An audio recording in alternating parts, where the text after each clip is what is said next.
Hello and welcome to the Vlogging Pod. Tonight we are joined by Belle Emmanuel.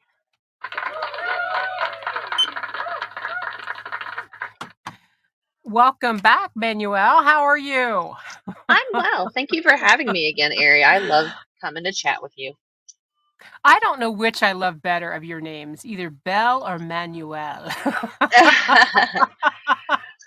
It It has is a such a nice little rounded. name.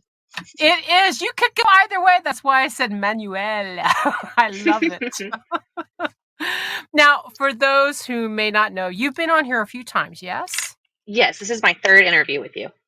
Oh man, you must love me a lot. Just a little. Just a little. Just a little. We'll go. Yay! That's awesome. I love having people to come back. Now, I just understand that today is a very special day. Am I right? Yes, today is the release day of my newest novel, The Fairy Throne, and I'm very excited. Now, this isn't just a new novel. This is a new series. Am I correct?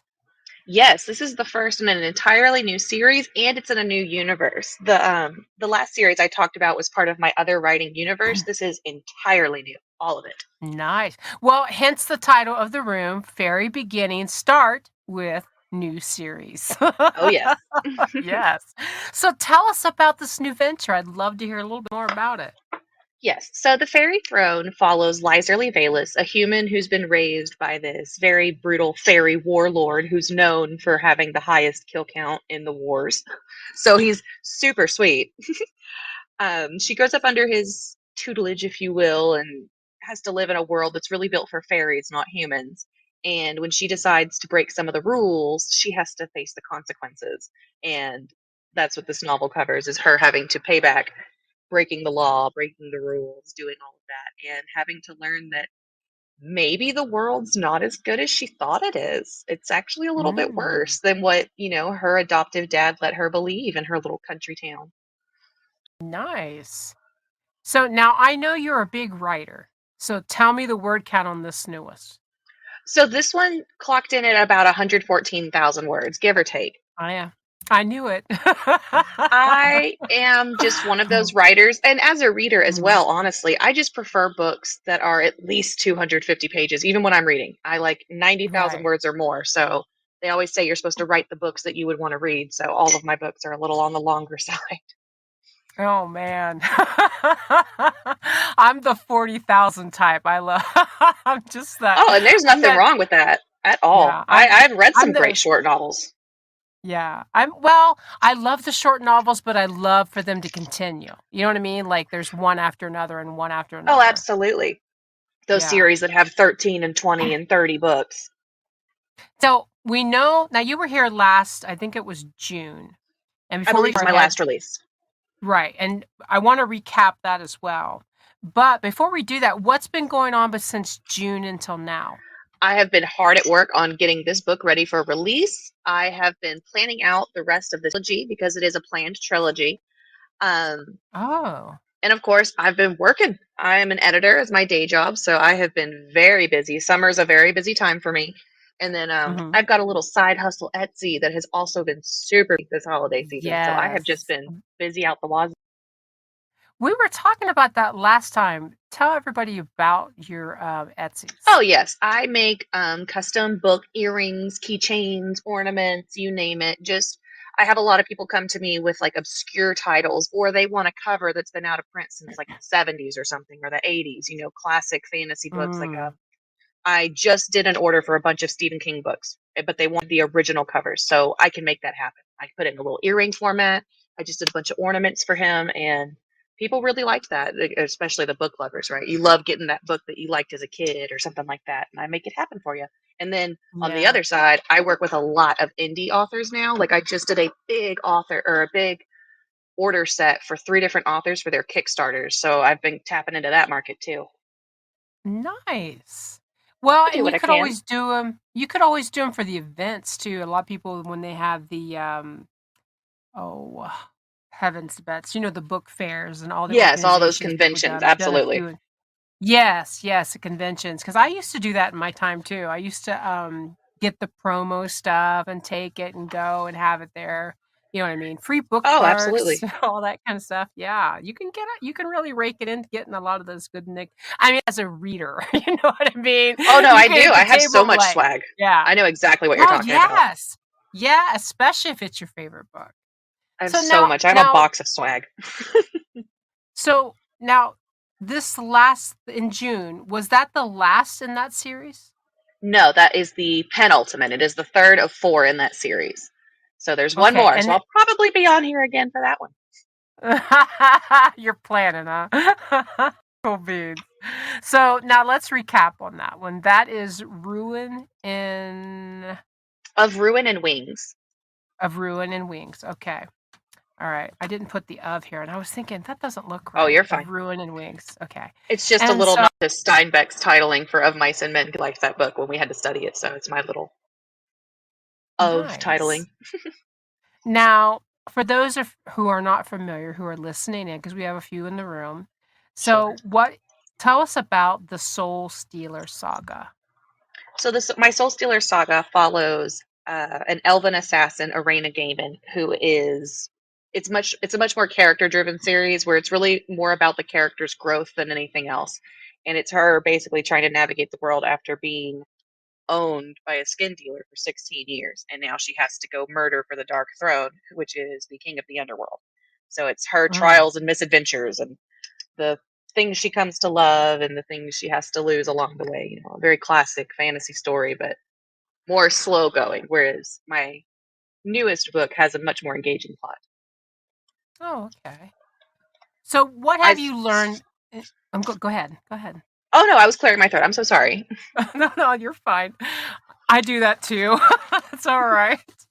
Um, so what is the difference between this series, the newest series, and the Fairy Throne in comparison to the Soul Stealer sagas? I mean, I get the sense just from what you said just a minute ago that they're very different. What else makes them different as far as the series classifications? Sure. So while they're both dark fantasy, they are both different facets of dark fantasy. Ari is, or my Soul Stealer saga. Sorry, I call my books by their main character. The Soul Stealer saga is very much almost grimdark. It's very dark fantasy. Romance isn't really a main plot point. It's just kind of there to give some hope. Whereas the Right. Fairy Throne, it could be called romantasy, even though there, I have to say this every time when I say romantasy, there is no spice in book one. But romance is a very larger secondary plot, or B plot, if you will. It's much more in your face with it. A lot of the core moments revolve around our I don't want to spoil. So our couple, our potential couple, we'll say. Right. So they're both So, dark, but the fairy throne is more whimsical, if you will, with a touch of dark in it. right. Is there a reason that you decided to go in the more whimsical way than you did in your prior books? Um, my Twisted Fates trilogy is YA, so it was not near as dark as my Soul Stealer saga, of course. And it was a lot more hopeful. Everybody, everybody gets their happy version of their happy ending, whereas the Soul Stealer saga, not everybody gets theirs. The only reason for the direction is that I like to challenge myself with every new story series that I address. I like to challenge myself as a writer to change the voice. Like my YA series is told in past tense third person with three different points of view, sorry. My Soul Stealer saga is one point of view, but it's first person present. And then this one is first person past tense with one point of view as well. But I just really wanted a new world to play with, and it just happened to be more whimsical. There was just a challenge to do something a bit lighter after my Soul Stealer saga because it is rather dark. And Mhm. I have a bunch of backlog stories that like have just 5 or 6 pages of notes on them, and this one was the one that called out to me the most, probably because it is lighter and there's more Right. whimsicality after 4 books of darkness. So, but it's more the The challenge. co the cover itself is very the Fairy Throne. It reminds me of oh, for goodness sakes, and I can't remember. It has all the characters in it from all the fairy tales. Snow White. It was a series. Oh, what the heck was it called? Oh my The TV goodness. show? Do you have any idea what I'm talking Yes, about? Once Upon a Time, the TV show, right? Where it's like, Oh God, yes, yes, yes. because Thank you. the promo image had the apple because of Snow White. I remember what you're talking about. I got you. Yes, yes. And I'm looking at it's to be honest, it would intrigue me to read it. But your work always seems to do that. You have very engaging covers. Tell me about the process for that. Do you think about it? Do you have someone do them as far as production, producer, or how is it that you go about doing the covers? Walk me through the stages of that. So yes, there's a lot of thought that goes into it. I, as a reader, I consider myself a reader first, and what always makes me stop at the bookstore is an eye-catching cover. Not necessarily that I don't love books with bad covers or anything like Mhm. that. But when you're looking for a random read and you don't have anything in mind, something has to have stopped your eye in the first place. Whether it's the title that, oh, that sounds interesting, or a cover that's like, oh, that's beautiful. I've got to read what's on the back of that. So I always try to keep that in my mind as if I saw this on a shelf, would I want to flip it over and read the back and see what this book is about? So I always try to keep Mhm. that in mind. And this book cover is honestly the easiest one I ever had done.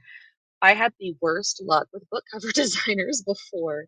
My Twisted Fates trilogy, my YA set, I switched artists in the middle to get something more market ready, not market ready, just more on brand, more on genre, if you Right. will, for fantasy. Right.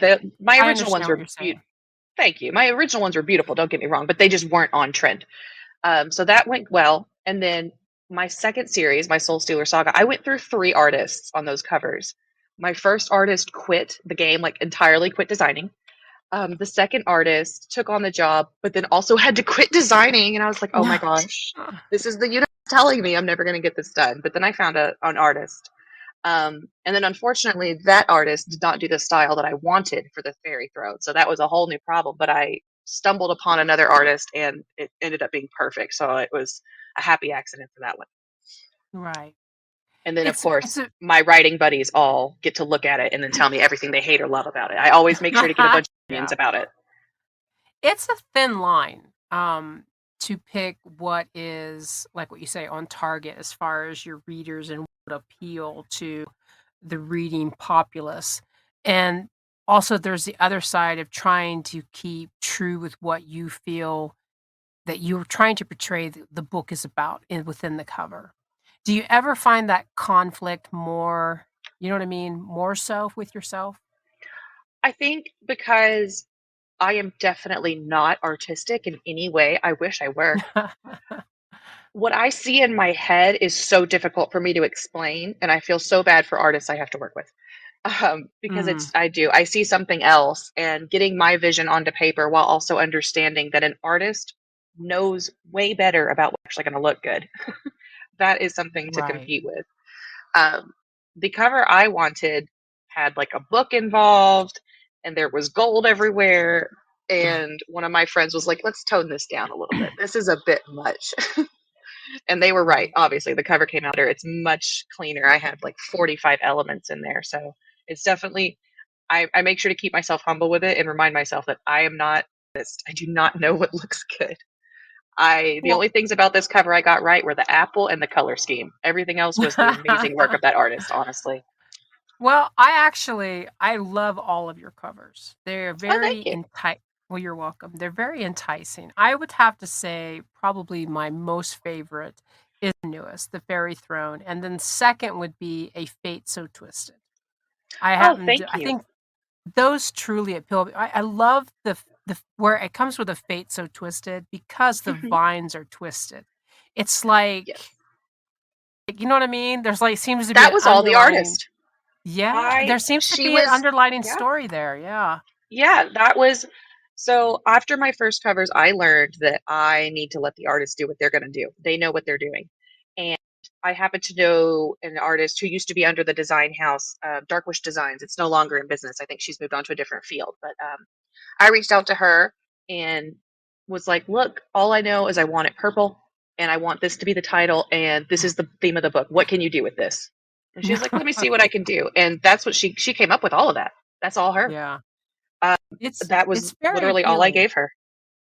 And she did all It three of those is for the recover as well, all of it out of her brain. right. It is very appealing. A Reign So Wicked is similar in context, as most series are. They usually keep Yeah. some kind of semblance of the same, as far as a King So Darkened as well. But there is something about, I think you hit it right with the purple. I think it just really, Oh yes, it's such a great it's such a great color for that cover. It really makes all the elements that she found pop. Those flowers, everything, all of it. She did great work. right. I would highly recommend her if she was still designing. Yeah, it is a good cover. But again, I'd have to say the Fairy Throne, your newest. Now, I'm not just trying to suck up the new one here. Oh I no, I really know. I do. agree. When we got the mock Yeah. up, we were all like, "This is the cover. This is the Oh, one. We're yeah. never going to be able to top this one. Like no cover that I get will ever be better than this one. It's so good. We love it." Oh, don't put your standards that low. I think you'll outdo it. But that's what it The puts me in gold mind just of looks is so pretty to us. We all were like, yes, it it looks like it's does. actually glowing." Yes, it's that whole once upon a time vibe. Thank you for that because I'm horrible with remembering stuff like that. If I I don't am write it too on the down, spot. yes, I'm horrible at that. That's why I have notes. And I didn't write that down. I just looked at it. I'm like, man, that reminds me so much of that. So now we're getting to the end of this year, and we're in Sure. November now, and we're going into 2024. Can you give us any teasers? Come on, girl, work with me here. Give me some teaser about what's coming next. Book wise, Book wise, career wise, whatever you got coming in this so next year. the fourth installment of the Soul Stealer saga will be coming out tentatively in June. I haven't announced any official dates because it's still being written, edited, all stuff. So it's tentatively Mm-hmm. going to be June. And I also have a co-author project with an author friend of mine. We also haven't officially announced yet. We're hoping to release the first part of a duology next year.